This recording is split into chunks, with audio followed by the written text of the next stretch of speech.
요한복음 17장 18절부터 봉독해 드리겠습니다. 아버지께서 나를 세상에 보내신 것 같이 나도 그들을 세상에 보내었고 또 그들을 위하여 내가 나를 거룩하게 하오니 이는 그들도 진리로 거룩함을 얻게 하려 함이니이다. 내가 비옵는 것은 이 사람들만 위함이 아니요 또 그들의 말로 말미암아 나를 믿는 사람들도 위함이니 아버지여, 아버지께서 내 안에 내가 아버지 안에 있는 것 같이 그들도 다 하나가 되어 우리 안에 있게 하사 세상으로 아버지께서 나를 보내신 것을 믿게 하옵소서. 아멘. 18절까지 봉독해 드렸습니다. 요한복음 12장부터 신성을 가지신 그리스도를 증거하고 있습니다. 먼저 16장까지는 제자들에게 신성의 영광을 예고하고 교훈하고 위로해 주셨습니다.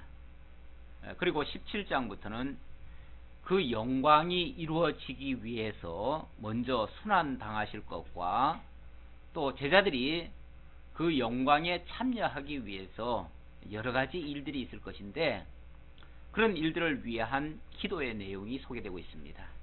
궁극적으로는 제자들로 하여금 사실 말이 영광이지 실질적으로는 고난이죠. 그들이 이제 엄청난 환난과 핍박과 고통을 받게 될 것이고 예수님은 십자가에 못 박혀 죽으실 것이고 이런 상황을 앞에 놓고 제자들을 위해서 예수님이 기도해 주시는 그러한 내용이 되겠습니다. 자, 그 가운데 첫 번째 기도 내용 어떤 기도였는가? 예수께서 창세 전부터 그러니까 영원 전부터 영화를 가지고 계셨는데 그 영화로서 자신을 영화롭게 하실 것을 기도했습니다. 첫 번째 바로 영화롭게 해달라고 하는 기도였습니다. 그 다음 두 번째는 아버지의 이름으로 하나 되게 해달라고 기도하셨습니다. 그리고 세 번째는 진리로 거룩하게 해달라 이렇게 기도를 했어요.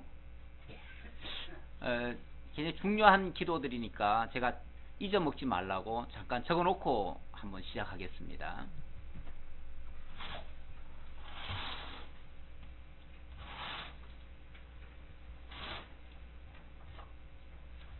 그러니까 기도의 내용인데요. 영광을 앞두고 영광스럽게 되실 것을 앞두고 기도를 하셨는데 영화로서 영화롭게 해달라.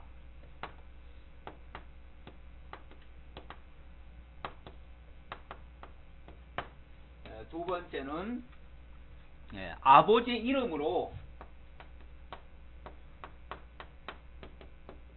하나 되게 해달라. 그리고 세 번째는 진리로 거룩하게 해달라. 진리의 말씀이겠죠. 진리의 말씀으로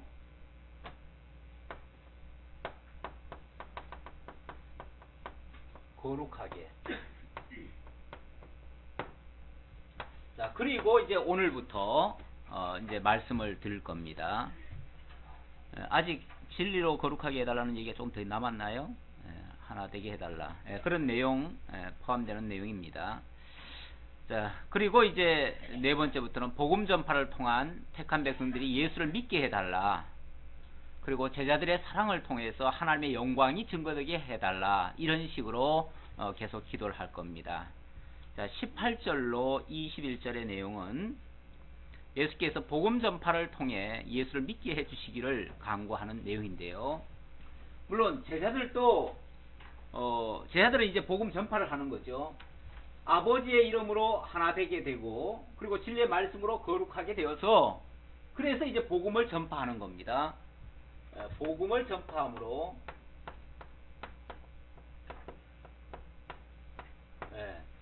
모든 하나님의 택한 백성들이 예수를 믿게 해달라 이런 기도입니다. 이거는 이제 처음에는 당신이죠. 당신 자신이죠. 예수 자신이 영화롭게 해달라는 것이고 그 다음에 이 말씀은 이거는 이제 제자들입니다. 제자들이 아버지의 이름으로 하나 되게 해달라는 것이고, 그리고 진리의 말씀으로 거룩하게 하는 것은 제자들 플러스 또 하나님의 택한 백성들, 이들만 위함이 아니다, 이렇게 얘기를 했어요. 그래서 모든 하나님의 택한 백성들이 포함해서 다 진리의 말씀으로 거룩하게. 그래서 오늘도 우리들이 진리의 말씀으로 거룩하기를 힘쓰고 있습니다. 지금 우리가 성경을 배우는 이유가 바로 이 진리의 말씀으로 거룩하게 해달라는 겁니다.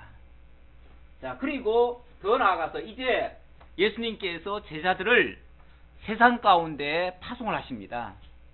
마치 아버지께서 자기를 이 땅에 내려보내신 것처럼 이 죄악된 세상 속에 어쩌면 고난 받으시라고 내려보내신 것처럼 예수님께서도 이제 제자들을 세상 가운데로 내려보냅니다. 보내는데 마치 어린 양을 그 이리 가운데 내려보내는 것과 같이요.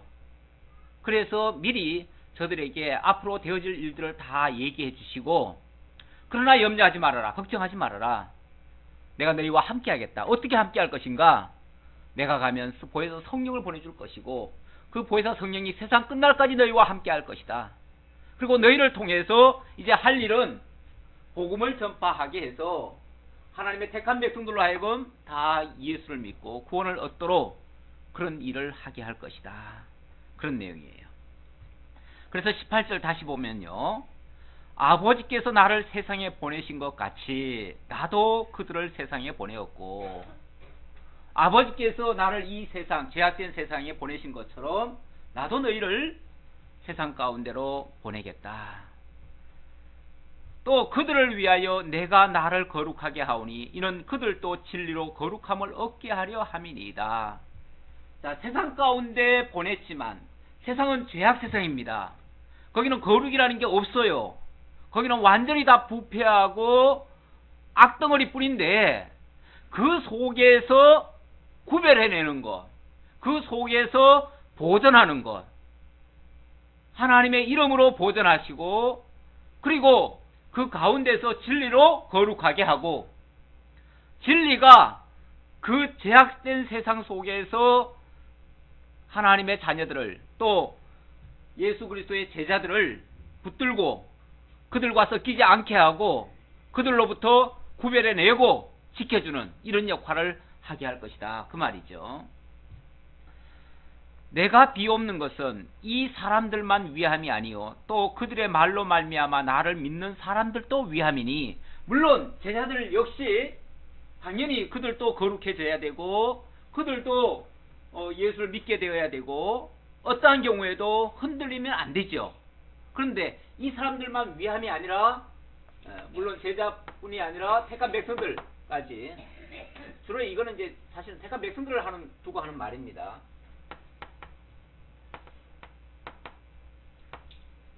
택한 백성들이 결국 예수를 믿게 하기 위해서 그런다.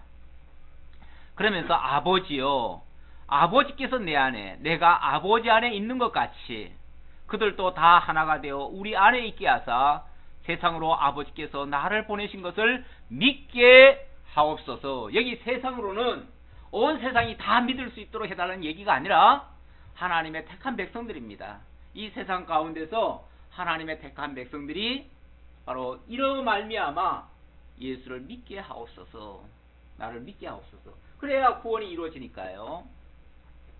이렇게 점진적으로 예수님께서 당신 자신의 영화롭게 되기를 위해서, 그 영광이 드러나기를 위해서 기도하셨고, 아버지의 이름으로 하나 되게 하시기를, 그리고 진리의 말씀으로 거룩하게 하시기를, 그리고 복음 전파함으로 예수를 믿게 하시기를 이렇게 차례대로 기도해 주고 있습니다. 그 다음 22절로 24절에서는 예수께서 제자들의 사랑을 통해 영광을 보게 하시기를 간구하십니다. 이건 무슨 소리냐면, 우선 좀 적어놓고 봅시다. 제자들의 사랑을 통해서, 사랑을 통해 영광 드러나게, 영광을 보게 하시기를 기도해요. 사랑을 통해 하나님의 영광이 드러나도록. 하나님의 영광이 물론 당신 주권으로 당신 능력으로 막 보이실 수 있지요. 그러나 그렇게 보이면 그분은 하나님이니까 그렇지, 그분은 예수니까 그랬지, 이렇게밖에 생각이 안 되죠. 근데 제자들을 통해서 정말 극한 상황 속에서 도저히 사랑하고 용서할 수 없는 상황 속에서 오히려 많은 사람들을 향해서 오래 참고 인내하며 사랑을 베풀며 그로 말미암아 하나님의 영광이 드러날 수 있도록 이렇게 기도해 주는 내용이라 그 말이에요. 내게 주신 영광을 내가 그들에게 주었사오니 이는 우리가 하나가 된 것 같이 그들도 하나가 되게 하려 함이니이다. 내게 주신 영광을 그들에게도 주었다. 지금 이 영광이라는 게 결국은 하나님이 하시는 모든 일인데 그 모든 일을 드러나게 하시려고 당신 혼자만 하시는 것이 아니라 제자들을 통해서도 드러나게 하시려고 제자들에게 주었다. 그래서 우리가 하나 된 것 같이 그들도 하나가 되게 하려 함이니이다. 지금 사실은 하나 된다는 말은 앞에서도 계속 있었어요. 자, 이 말이 다 점층적으로 하지만 전혀 다른 얘기가 아니라 계속 이어지는 얘기예요. 그래서 계속 또 중복돼서 나와요. 자, 그렇게 하나가 돼야 하나된 제자들을 통해서 하나님의 영광이 드러나죠. 하나가 돼야 같은 영광이 드러나는 거죠. 곧 내가 그들 안에 있고 아버지께서 내 안에 계시오 그들로 온전함을 이루어 하나가 되게 하려 함은 아버지께서 나를 보내신 것과 또 나를 사랑하신 같이 그들도 사랑하신 것을 세상으로 알게 하려 함이로소이다. 자, 이렇게 하나 되게 해서 영광을 보이는 이유는 이 사랑 증거하려고 그런다. 이 사랑은 언제적 사랑입니까? 여기 보니까 아버지여 내게 주신 자도 나 있는 곳에 나와 함께 있어 아버지께서 창세전부터 나를 사랑하심으로 창세전부터 나를 사랑하심으로 내게 주신 나의 영광을 그들로 보게 하시기를 원하옵나이다. 이 사랑이 어느 쪽 사랑이냐면 이미 창세전 사랑이에요. 하나님께서 자기 백성들 택하신 것도 이미 창세전 그리스도 안에서 사랑 가운데 택하셨다고 그랬고요. 지금 예수 그리스도를 보내셔서 영광을 드러내실 것도 이미 영원 전부터 그렇게 하셨는데 모든 것의 동기는 근본 동기는 사랑입니다. 하나님이 사랑이시라. 요한일서 4장에서 보면 하나님은 사랑이시라. 그 사랑을 계시하기 위해서 당신이 사랑인데 그 사랑을 드러내시기 위해서 창세전부터 이런 계획을 세우시고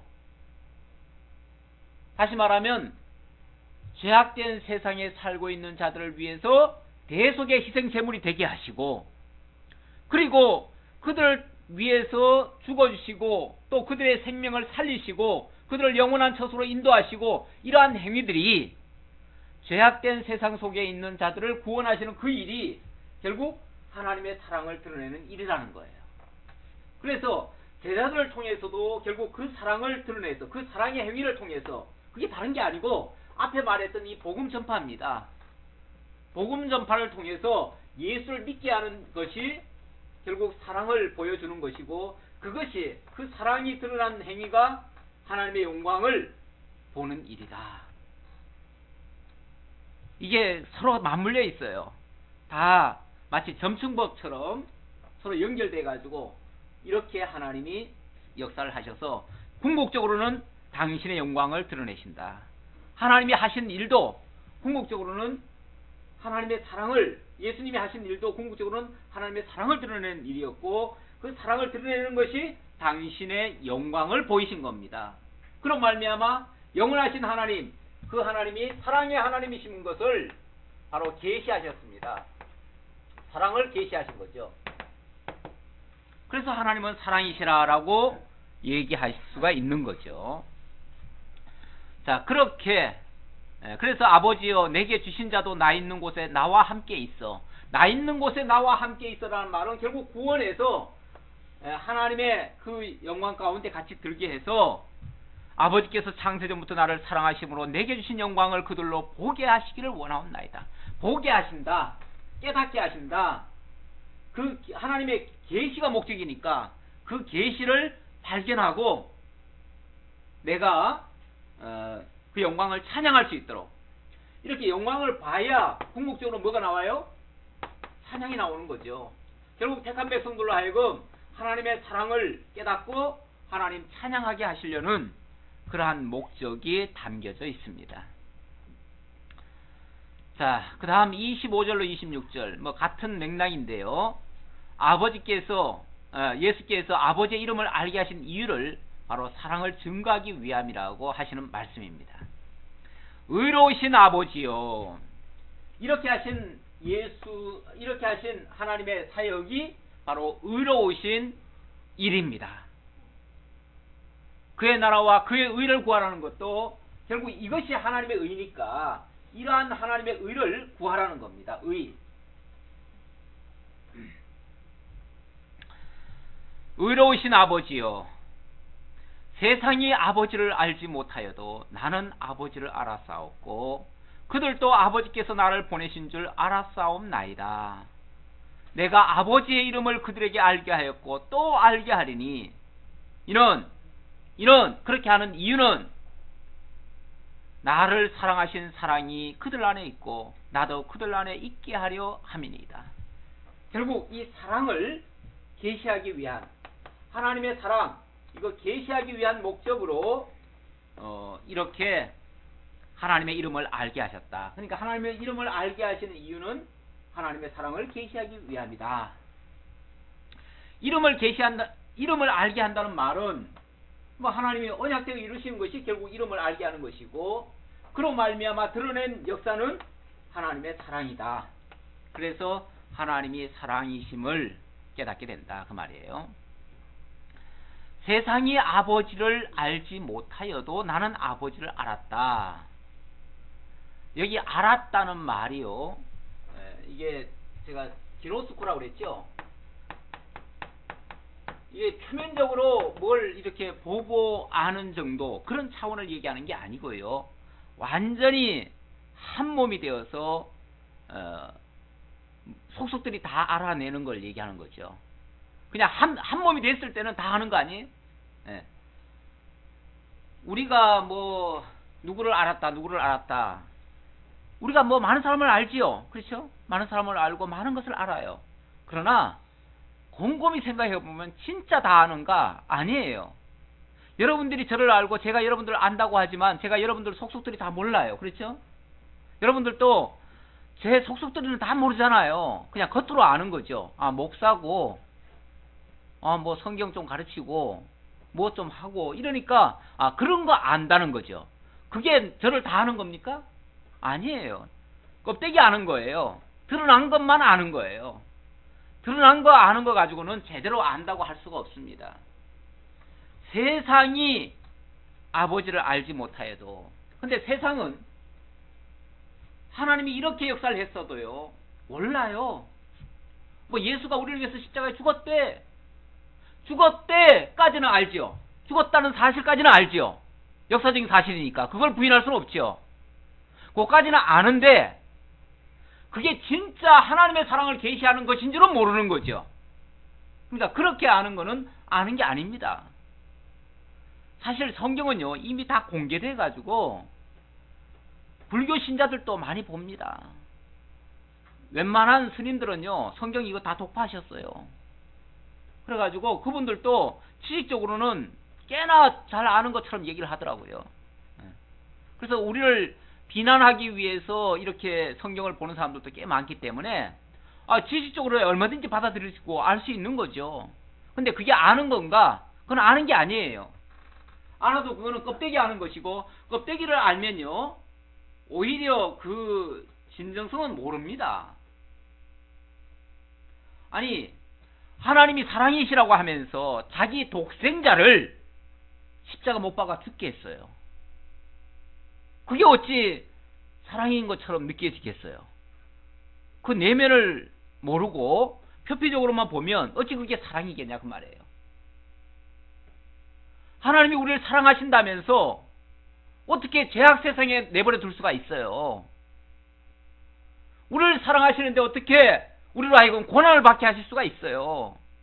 똑같은 얘기예요. 똑같은 얘기.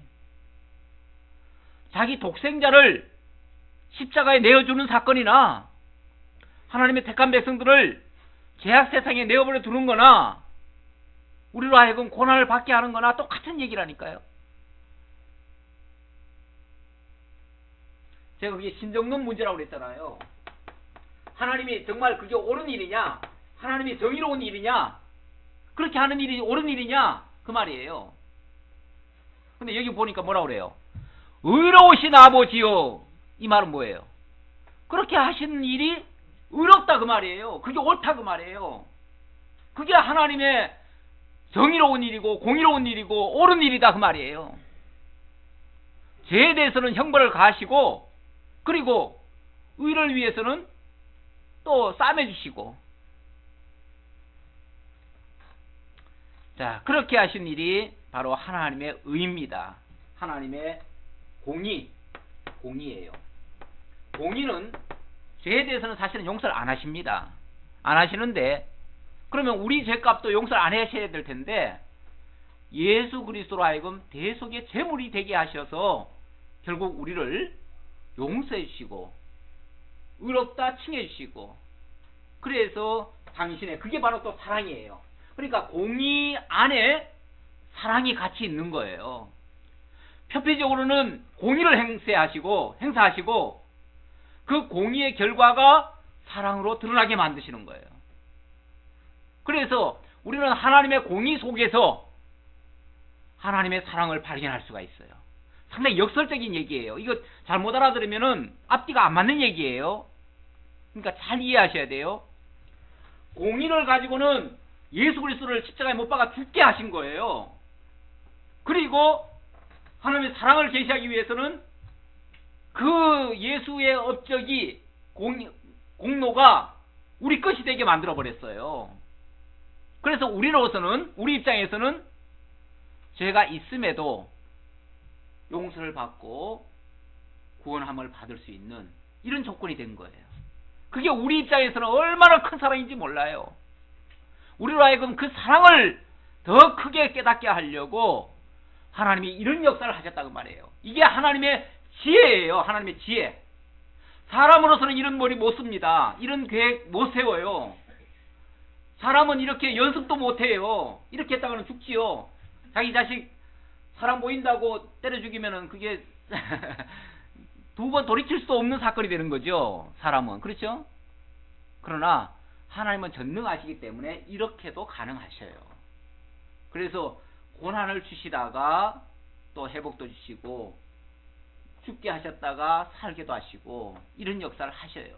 그게 당신 사랑을 계시하기 위한 어찌 보면 방법이에요. 방법. 네. 그렇게 해서 내가 아버지의 이름을 그들에게 알게 하였고 또 알게 하리니, 알게 하고 또 알게 한다. 지금까지 이런 공의와 사랑의 모습을 통해서 하나님이 언약대로 이루시는 여호와다라는 사실을 계시하셨어요. 알게 하셨어요. 계시했다는 말이 알게 했다는 말이에요. 알게 했는데 또 더 알게 하고 더 확실하게 알게 하기 위해서 정말 하나가 되게 하시는 그 역사를 하셔요. 하나가 됐을 때만이 온전히, 한 몸이 됐을 때만이 온전히 아니까. 그렇잖아요. 자, 그렇게 하나님의 사랑을 알게 하려고 그렇게 하셨다라는 그런 말씀입니다.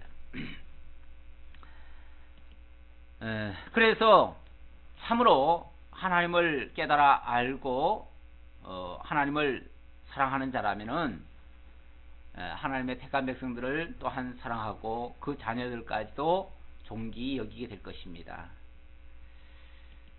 우리가 사랑을 우리가 배우면서도 또 알았다고 하면서도, 이 알았다는 건 완전히 체득된 걸 얘기하는 건데, 한 몸이 됐으니까 체득된 건데, 체득됐다고 하면서 우리에게서 그러한 사랑이 안 나타난다는 것은 아직 체득되지 않았다는 증거죠. 오히려.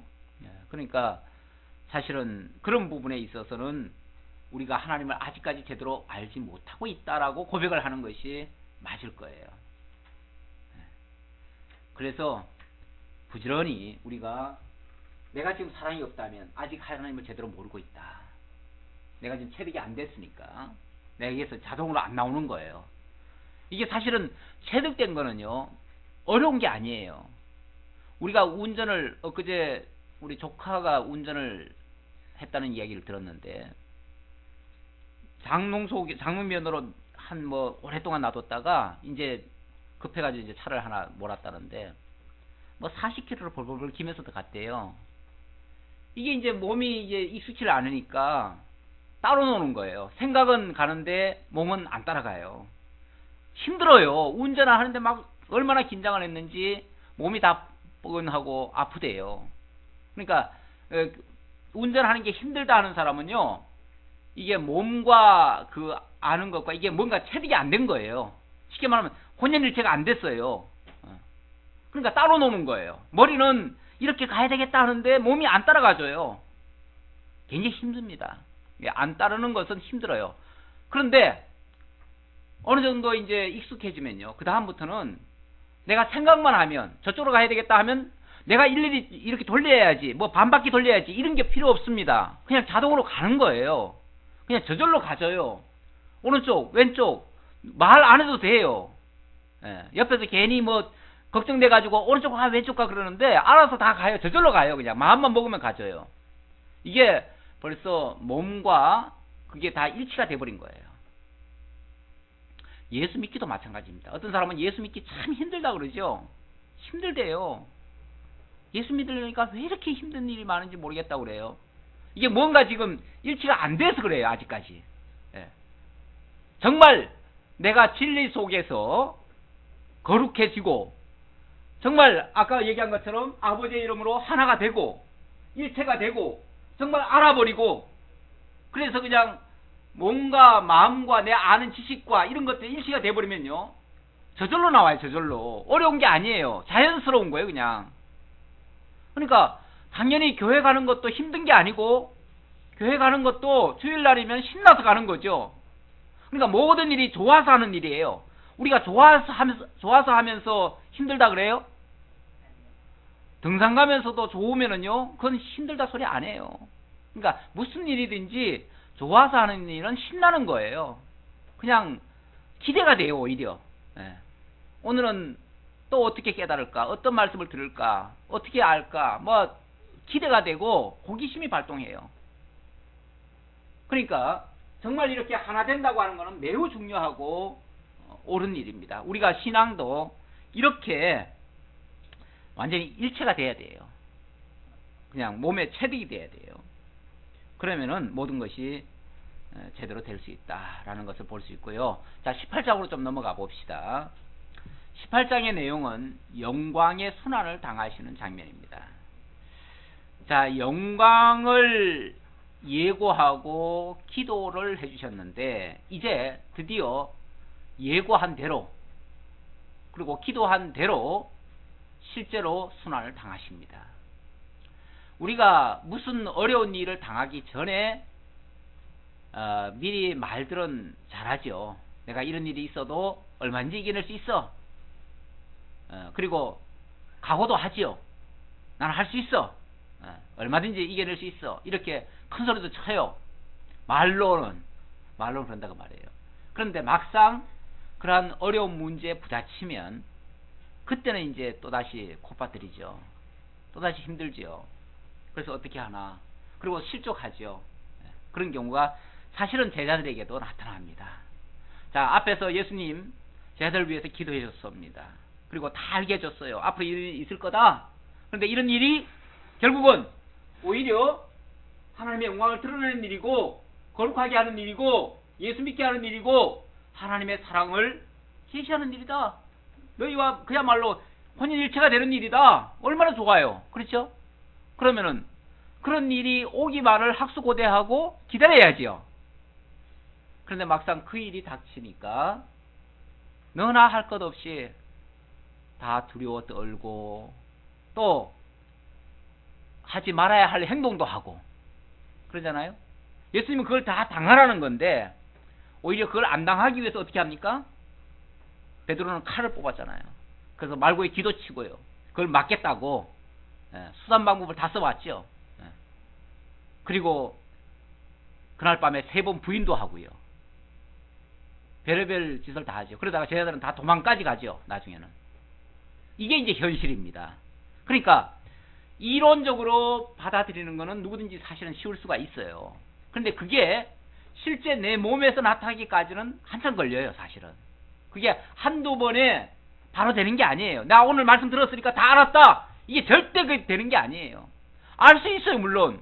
지식적으로 알 수 있어요. 알 수 있는데 그것이 내 몸에서 실제로 행동으로 실제로 나타나기까지는 몇 번의 실패를 거듭해야 됩니다. 사실은. 그게 경건의 연습이죠. 경건의 연습. 이 경건의 연습이 반드시 있어야 되는 겁니다. 어찌 보면 우리 신앙 교회 생활하는 것도 어찌 보면 이 경건의 연습하는 거예요. 계속 어찌 보면 반복되잖아요. 똑같은 일을 하잖아요. 맨날 뭐 똑같은 얘기를 하고 똑같은 것을 지금 반복하는데 이게 다 경건의 연습입니다. 그렇게 되면 이제 나중에 가면 자연스럽게 되는 거죠. 익숙해지고 그게 전혀 거리낌이 없는 거죠. 이렇게 만드는 거죠. 자, 1절로 18장 1절로 11절까지 보니까 예수께서 군대와 하속들에게 자신을 드러내 보여주시는 장면인데요. 다시 말하면 피하지 않았다 그 말이에요. 순환을 피하지 않았다. 예수께서 이 말씀을 하시고 제자들과 함께 기드론 시내 건너편으로 나가시니 그곳에 동산이 있는데 제자들과 함께 들어가시니라. 그곳은 가끔 예수께서 제자들과 모이시는 곳이므로 예수를 파는 유다도 그곳을 알더라. 유다도 알더라 하는 말은 유다가 누굽니까? 바로 예수를 팔 자예요.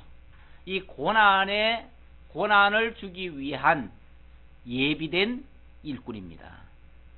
예수님을 이제 죽게 하기 위한 그러한 자예요.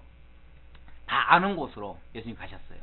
만약에 예수님이 이 사실을 모르는 분도 아니고 피하는 것이 목적이라면 여기 안 가죠.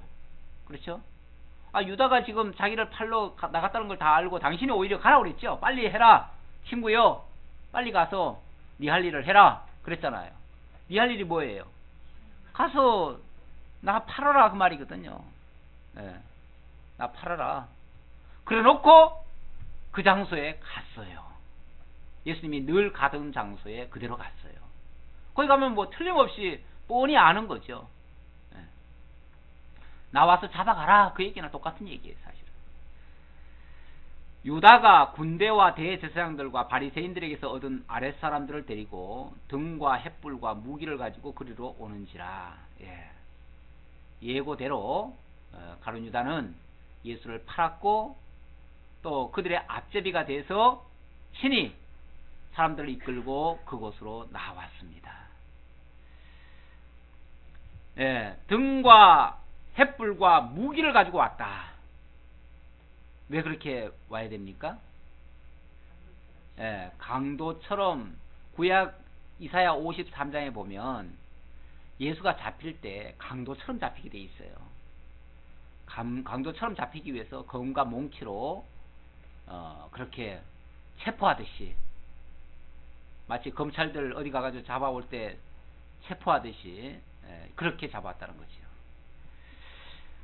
예수께서 그 당할 일을 다 아시고 나아가 이르시되, 다 아시고 몰라서 당하시는 게 아니고 다 아시고 그 순환을 맞이하러 나가셔서 하시는 말씀입니다.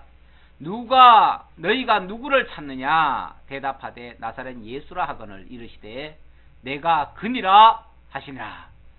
너희들 누구 찾느냐? 그러니까 나사렛 예수 찾는다. 그러니까 나다. 나 잡아가라. 그 소리죠. 요즘 간혹 보면은 뭐 정치인들이 어디 뭐 연루돼 가지고 뭐 잡혀 들어가는 거 있잖아요. 그러면 꼭 뭐라 그럽니까? 내가 한 게 아니고 누가 했다고요? 다 아랫사람들이 했대요. 아랫사람들이. 다 아랫사람들이 했대요. 그러니까 자기는 다 빠져나가고 결국 엉뚱한 사람 희생양을 하나 삼는 거죠. 희생양 시키고 자기는 살아남고, 이게 세상 모습입니다. 그럼 나중에 날 위해서 져주면은, 이거 짐 져주면은 내가 평생 살 거 해주겠노라. 이렇게 약속하고 이러는데, 예수님은 그게 아닙니다. 내가 바로 네가 찾는 나다. 나 잡아가라. 그렇게 얘기하는 거죠. 예. 이르시되 내가 그니라 하시니라. 그를 파는 유다도 그들과 함께 섰더라. 예수께서 그들에게 내가 그니라 하실 때에 그들이 물러가서 땅에 엎드러지는지라. 이게 무슨 소리냐면, 예수가 너무 당당하게 내가 그다, 나 잡아가라 하니까 이제 잡으러 왔던 사람들이 잡기가 겁이 나는 거예요. 사람들이 그러잖아요. 숨으려고 하면 잡기가 쉬운데 막 쫓아가서 잡잖아요. 그냥 또 다른 것 안 따지고 그냥 가서 쫓아가서 잡을 텐데, 내가 그다 하고 나오니까 이제 잡기가 겁나는 거예요. 너무 당당하니까. 그래가지고 오히려 물러가가지고 뒤로 지금 뒤로 가는 거죠. 혹시 어떻게 할까 싶어가지고. 예수님은 어떻게 하려고 하는 게 아니잖아요. 진짜 나 잡아가라는 건데. 그래서 뒤로 엎드러졌대요. 다 두려워가지고 벌벌 떨고 있다는 거죠. 쉽게 말하면. 예. 사실은 개도요. 개도 지가 무서워가지고 멍멍 짖는 거거든요. 그래가지고 한쪽 사람이 당당하게 서 있으면요, 개도 무서워해요. 그런데 하물며 이렇게 예수님 당당한 모습 보고 두렵지 않을 수가 없죠. 이에 다시 누구를 찾느냐고 물으신대. 아니 나다 그러는데도 안 잡아가요.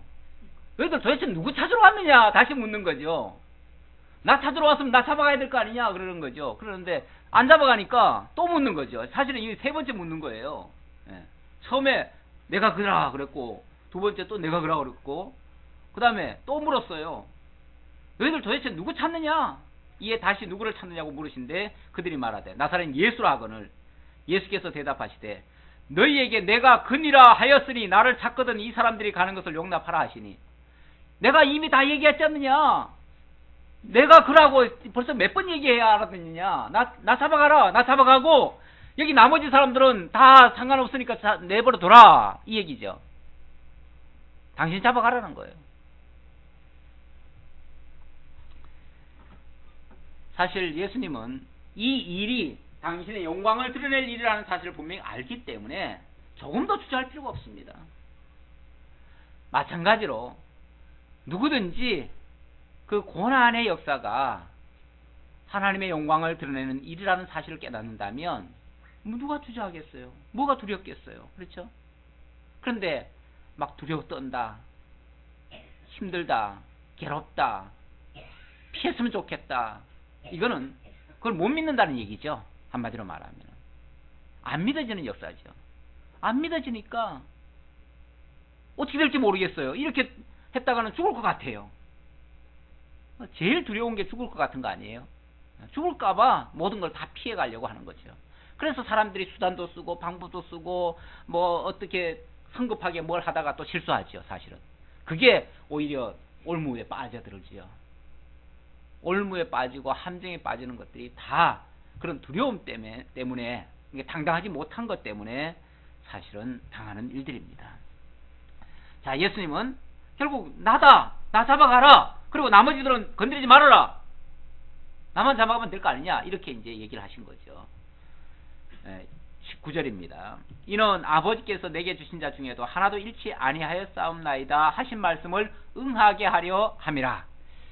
만약에 지금 예수님이 잡혀가는데, 지금 예수님이 잡혀가는 거는요, 보통 이제 고문이 아닙니다. 엄청난 이제 신문을 당할 거고, 엄청난 희롱과 그 어떤 고통을 받을 건데, 여기에 만약에 다른 제자들도 같이 잡혀가면은 똑같이 당할 거 아니에요. 그렇죠? 아니면 예수를 굴복시키기 위해서 더 압박하겠죠. 원래 이렇게 옛날에도 보면요, 시조할 때 보면은 누구를 잡기 위해서요, 그 사람을 바로 고문을 하는 게 아니고, 그 사람을 잡으려고 하면 명분이 있어야 되기 때문에 그 아래 사람들을 먼저 잡아가지고 잡아 족칩니다. 족칠 때 보면은 엄청나게 고통을 줍니다. 그러면 이제 다 안 볼 수가 없죠. 다 불죠. 그러면 이제 꼼짝달싹 못하게 뭔가 얽어매는 거예요. 그래가지고 결국은 잡아 죽이거든요. 그런데 만약에 예수가 지금 잡혔을 때에 같이 거기 제자들도 같이 잡혀버리면 뭐가 되겠죠? 제자들 분명히 엄청난 고문을 받을 겁니다. 예수님 당하는 것보다도 어쩌면 더 당할 수도 있어요. 물론 궁극적으로는 예수를 죽이죠. 예수를 죽이지만 다른 사람들로 하여금 겁박을 줘가지고 결국 뭘 하게 만듭니까? 고자질하게 만드는 거죠. 그래서 예수를 배신하게 만들죠. 예수를 배신하게 되면 그 자체가 바로 뭡니까? 제자들을 실족해 하는 일이죠. 그렇잖아요. 제자들 실족할 거 아니에요. 그러니까 그 실족하지 않게 하기 위해서는 어떻게 해야 돼요? 그 제자들을 지금은 지켜줘야죠. 지금은 거기 같이 안 잡히게 해야죠. 그래서 예수님이 그 얘기예요. 내가 이렇게 당신만 희생양이 되시고 나머지들을 지금 잡혀가지 않게 하려고 하시는 이유는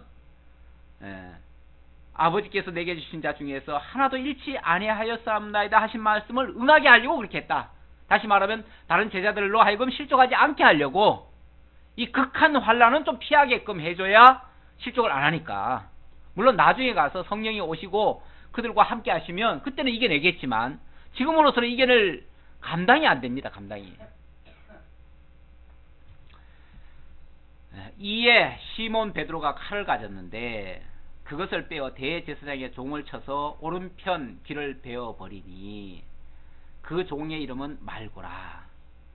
예수께서 베드로더러 이르시되 칼을 칼집에 꽂으라.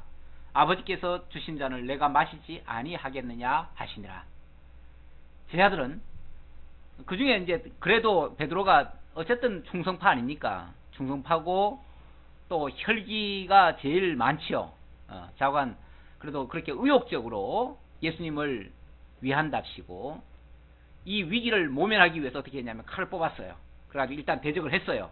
그리고 잡으러 오는 말고의 길을 갖다가 쳐버렸어요. 그러니까 그냥 말고의 귀가 떨어져 나가버렸어요. 여기는 이제 그 말씀이 없는데 예수님 그 말씀도 하십니다. 칼을 가진 자는 칼로 망할 것이다. 칼 쓰지 말아라 그 말이죠. 너 그런 식으로 나가면 너도 망한다 그 소리죠. 예.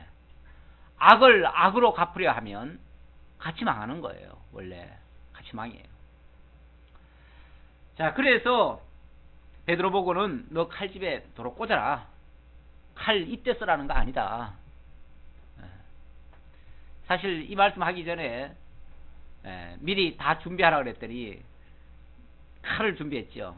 사실 예수님은 말씀을 굳게 간직하라고 말씀이 곧 말씀의 검을 얘기했는데 베드로가 착각을 해가지고 말씀 소리는 못 알아듣고 검 소리만 알아들어가지고 검을 준비를 했죠. 그것도 쌍칼로 쌍칼 준비해가지고 단도를 했는데 그것 때문에 지금 사고가 난 거예요. 사실은 예수님이 그렇게 하라는 의도는 아닌데 그러면서 칼을 칼집에 꽂으라. 아버지께서 주신 잔을 내가 마시지 아니하겠느냐 하시니라. 아버지께서 주신 잔, 이거는 지금 예수님이 마땅히 받으셔야 할 고난입니다. 당신이 당하셔야 할 순환입니다. 이건 피할 수 없는 겁니다. 오히려 이 일을 하러 오셨어요. 그러니까 당연히 하셔야 될 일을 갖다가 네가 막으면 그것도 무슨 짓이에요? 그것도 마귀 짓이에요. 지난번에 예수님 말로 내가 이제 곧 죽을 거다. 십자가 질 거다. 그러니까 예수님 절대 죽으시면 안 됩니다 하고서 예수님 붙잡고 죽지 말라고 그랬죠. 그랬을 때 예수님 뭐라고 그랬습니까? 사단아 내 뒤로 물러가라. 너는 나를 넘어지게 하는 자로다. 나를 십자가 못 지게 하는 거는 나로 하여금 실패하게 만드는 자다 그 말이에요. 예수님 하시러 오는 일이 영화로서 영화롭게 되기를 원하고 당신의 영광을 드러내서 하나님을 계시하기 위한 목적인데 그거 못하게 하면 예수 실패자 만드는 거죠. 나를 넘어지게 하는 자다. 그게 사탄이 하는 일이에요. 그러니까 예수를 십자가에 못 박지 않도록 하는 것은 오히려 잘못이에요. 마찬가지 이치라면 우리가 이 땅에 살면서 고난 없기만을 원하는 것은 옳은 일이 아닙니다. 하나님은 물론 그렇다고 해가지고 예수님도 무조건 또 고난 온다는 얘기도 아니에요. 어차피 세상은 사실은 고난이에요. 고난이 예비되어 있습니다. 그런데 문제는 그 고난을 통해서 하나님을 발견하고 하나님의 영광에 참여하고 예수를 믿게 되고 구원에 이르게 된다면 그것은 가치로운 고난이죠. 근데 그걸 깨닫지 못하게 만든다면, 그리고 그걸 피한다면은 결국 이 영광에도 참여하지 않겠다는 얘기나 마찬가지이기 때문에 그것이 바람직하지 않다는 거죠. 어차피 세상에서는 예수를 안 믿어도 사실은 고난입니다. 그렇잖아요? 예수 안 믿는다고 다 행복한 게 아니에요. 예수 안 믿어도 어차피 어려운 일은 있어요. 또 예수 믿기 때문에 또 어려운 일도 있고요. 그러나 예수 안 믿으면서 당하는 그 어려움은요, 사실은 결과적으로는 내게 유익한 게 없을 수도 있어요. 그러나 예수를 통해서 예수 믿노라고 당하는 고난이라면 그건 하나님의 영광을 위한 고난일 수 있어요. 그러니까 이것은 같은 고난이라 할지라도 가치가 있는 거예요. 그리고 그 영광이 훨씬 더 큰 거예요. 이런 것이 여러분에게 주어져 있다면 여러분 그걸 억지로 피할 생각하지 마시고 달게 받으실 생각하면서 오히려 감사함으로 거기서 오히려 하나님의 사랑을 깨닫고 하나님의 영광을 찬양하면서 살아간다면 그것이 가장 아름다운 신앙이라 생각됩니다. 기도하겠습니다. 우리 하나님 아버지 참 감사합니다. 예수 그리스도의 순환을 통해서도 당신의 영광을 보이시고 하나님의 사랑을 깨닫게 하시고 하나님과 함께 되게 하시고 진리로 거룩하게 하시는 이러한 사역들 오늘 말씀을 통해서 확인했습니다. 그리스도의 이 거룩한 역사들이 우리로 하여금 진리로 거룩하게 하시고 하나님과 하나 되게 하시고 하나님의 영광을 발견하게 하시고 하나님의 사랑으로 살아가게 하시는 놀라운 신앙을 만들어 주신다는 사실도 또한 깨달았습니다.